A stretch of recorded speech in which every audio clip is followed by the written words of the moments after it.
Hello and welcome back to the U-Man channel. My name is Oliver, and today I'm going to explain what led me to powder coat glass. This is a view of the project I started.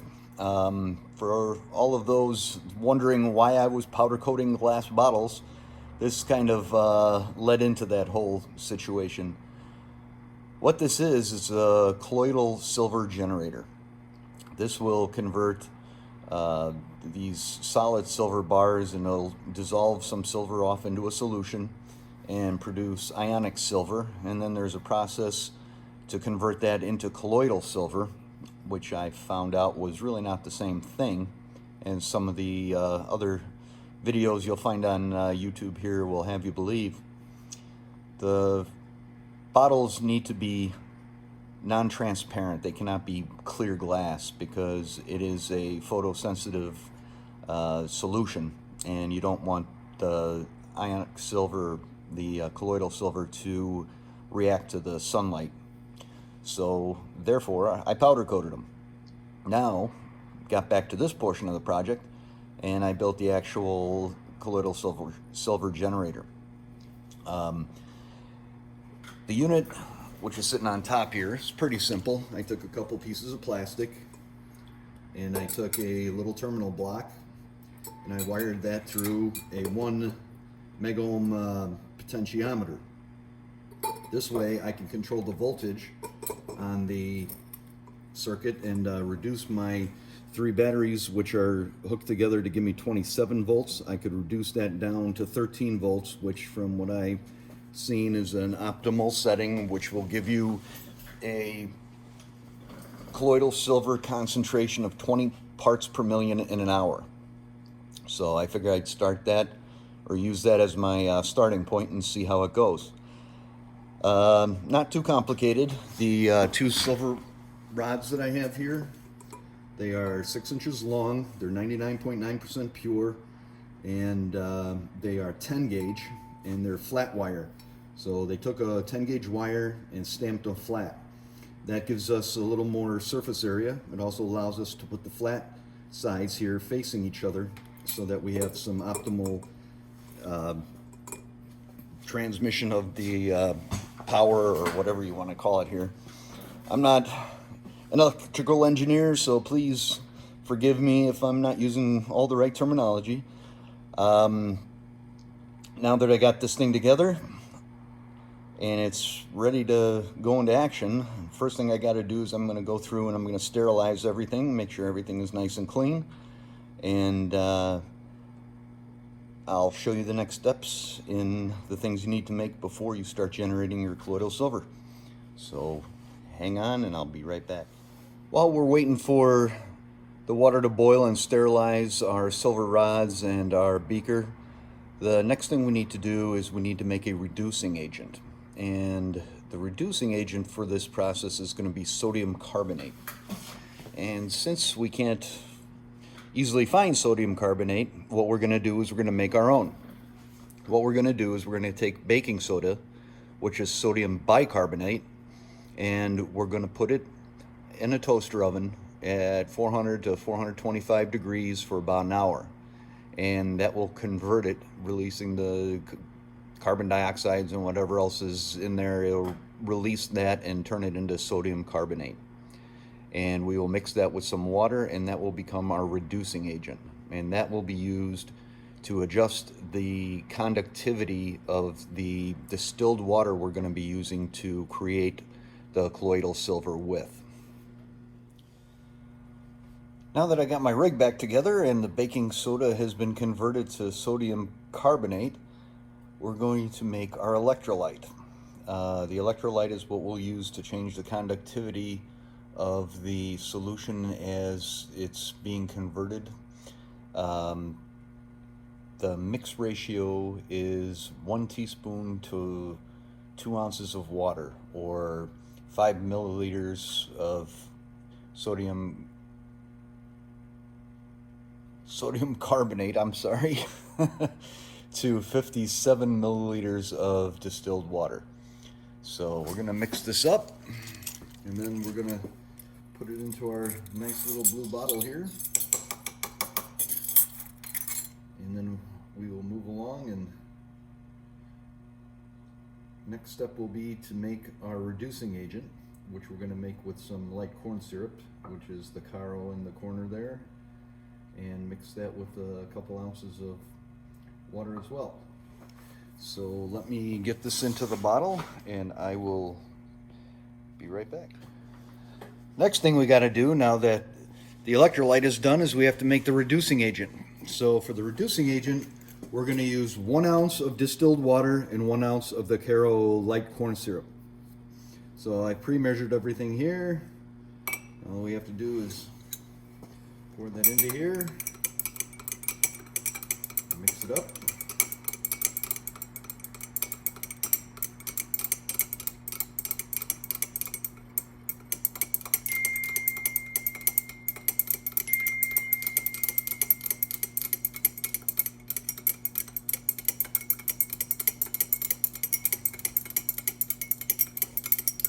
So we will end up with 2 ounces of reducing agent. And again, that's a lot more than we're actually going to use, so this will be able to be used in future batches, just as the electrolyte. From what I've seen, it probably won't need more than 5 to 20 drops of electrolyte to adjust the conductivity of the ionic silver solution, and that's for making 1 liter. And there's a pre-measured amount that will add the reducing agent to the ionic silver to convert it to the colloidal. So I'll just let this drip for a minute, finish mixing it, and I had a little extra in there. I'm sure this is going to be fine. Let's just do some of that. This corn syrup is some sticky, nasty stuff.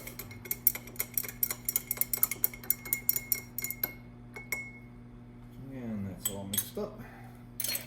We'll get our little funnels. And we'll transfer that into our bottle.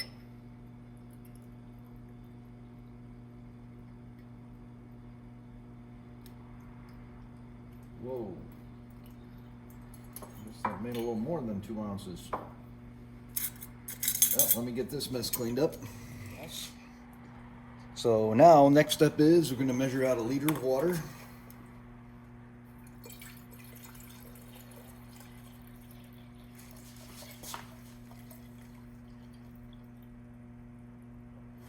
A little bit more.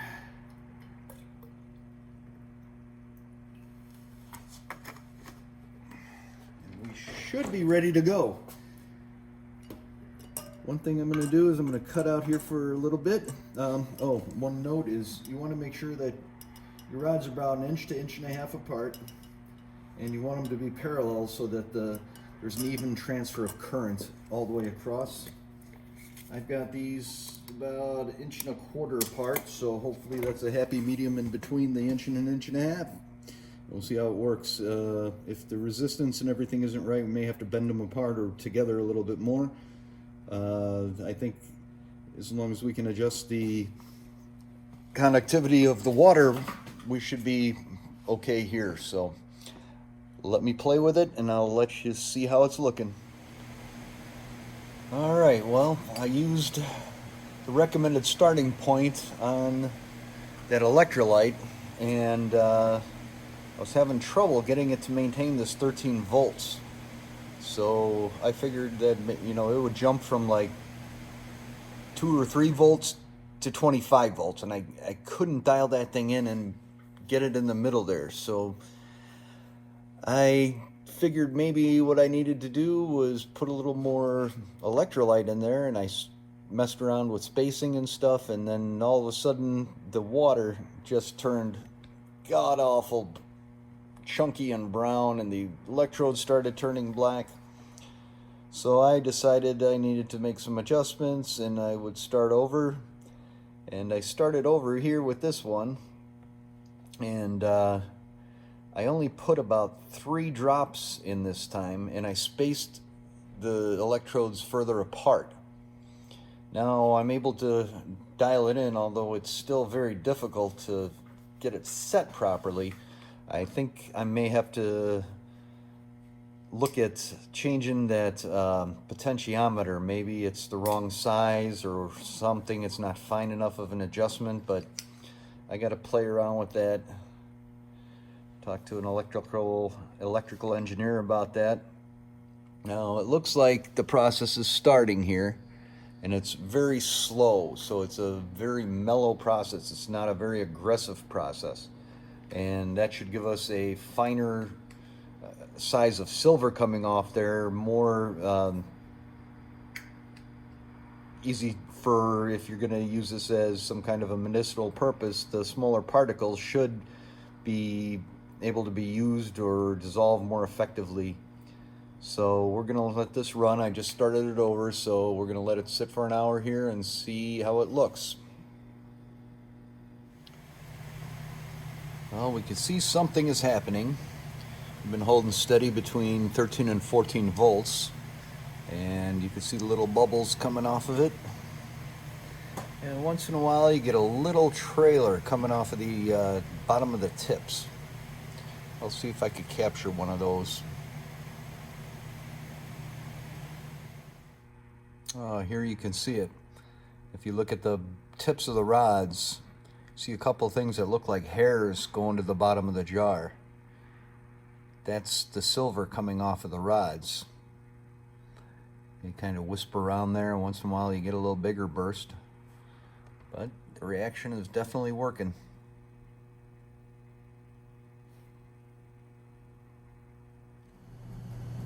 As this process moves along, you can see the silver building up on the rods.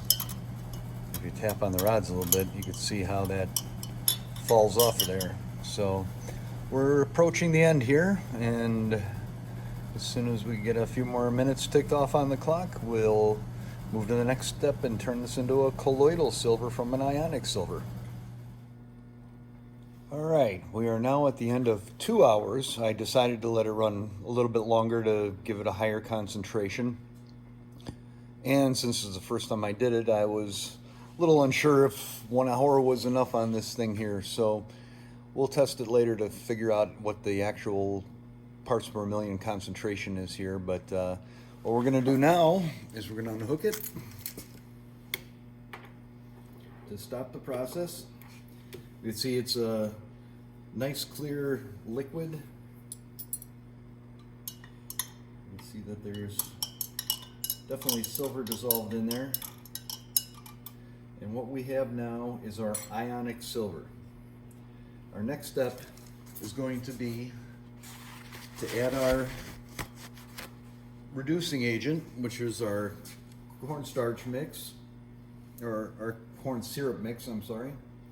And we're going to put it on the hot plate in some water, and we're going to heat it to 180 degrees. And if everything else goes as well as the other videos I've watched say, we should end up with a very nice golden colored liquid at the end of the reagent process. So what we're going to want to do now, and I want to make sure this is mixed up real nice, and we're going to add about 4 or 5 drops into here and stir it up again.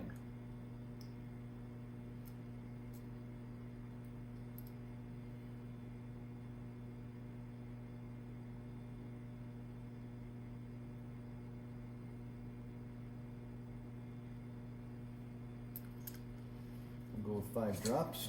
Now we'll move it over to our cooktop with some water heated in there, and we'll heat this thing up to 180 degrees. We've now transferred our beaker with our ionic silver into the pot with some hot water in it. I put a couple of discs in the bottom so that the beaker was not sitting directly on the bottom of the pot and either cracked or heated funny. Our solution was extremely clear. It had somewhat of a metallic taste to it prior to adding the corn syrup mixture. And It'll be interesting to see what this changes to. It's supposed to get heated to 180 degrees, and as it heats up, bind to that ionic silver and turn it into a colloid and give it a golden color. So we're gonna let this thing go. It's been on here just a couple minutes. Right now, it's showing me that it's about 94 degrees. Our water is approaching 170 degrees, so I gotta turn it up just a hair.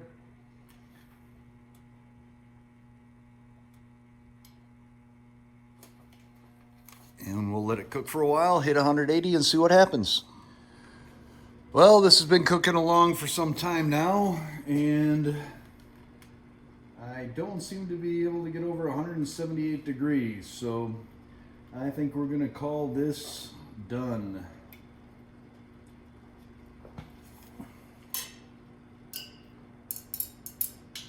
As you can see, there's been quite a color change. It's now a nice golden color. We're gonna pull this out of here, let it cool off, and then go through the filtering and bottle process. Another quick interesting thing that I saw was that one of the videos I watched said that the way you can tell that there are dissolved solids in the water is that I took my laser pointer before the experiment and shone it through the beaker with the distilled water in it, and it did not show the beam at all. And now, after the process here, if we shine the beam through it, you could see the beam going all the way through the beaker in the water. That's not on the surface, that's going straight through the beaker. So it's being refracted by the dissolved silver that's in the solution. Now that the colloidal silver has had a chance to cool, we can take a look at this and see that we've lost almost 100 milliliters just from the heating and evaporation. So it is a very nice, clear, golden color. They said the sign of a good colloidal silver is that it will not be cloudy. But even so, what we're going to do is we're going to run it through this filter as we put it into the bottle. And this is the bottle that I powder coated in silver vein, and this was a bottle of Pendleton that was a gift from my friend Mike out in Colorado. So thank you, Mike. We're going to repurpose this and put it to some good use. Well, I cut a natural brown coffee filter to size just in case there were any particles left in this solution that it would filter it out as we pour it through here. So now we're just going to start transferring this solution to the bottle.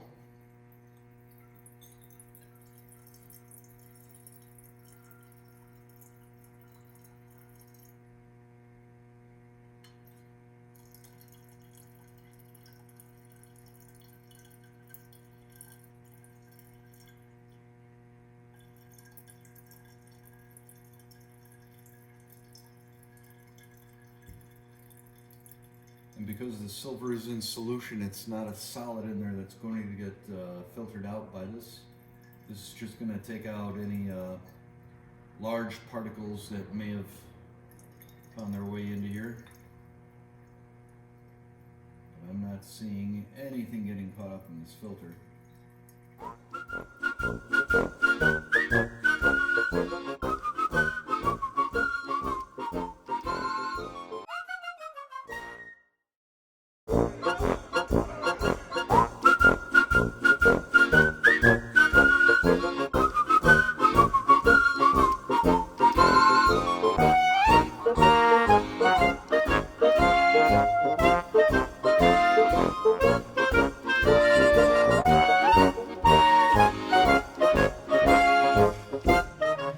And there you have it. I got 750 mil plus about another 150 or so left over. Got to figure out how to put that away. But only thing I had to buy was the silver rods. I happen to have all the rest of this stuff here, so that didn't cost me anything. And for what you pay for a small little, 1 or 2 ounce bottle of this stuff online, that's more than what I spent on making this thing. So I'm going to find a way to test this stuff and figure out exactly what the concentration on this stuff is so that I can do a better job of being more consistent in the future. So I'll check that with my next batch, and I will give you guys an update in the comments or something below. So I hope you enjoyed it. I hope you might want to take part in some of these experiments, and let me know how they turned out if you do. In the meantime, have a good rest of the weekend. Cheers. Wow, no taste at all.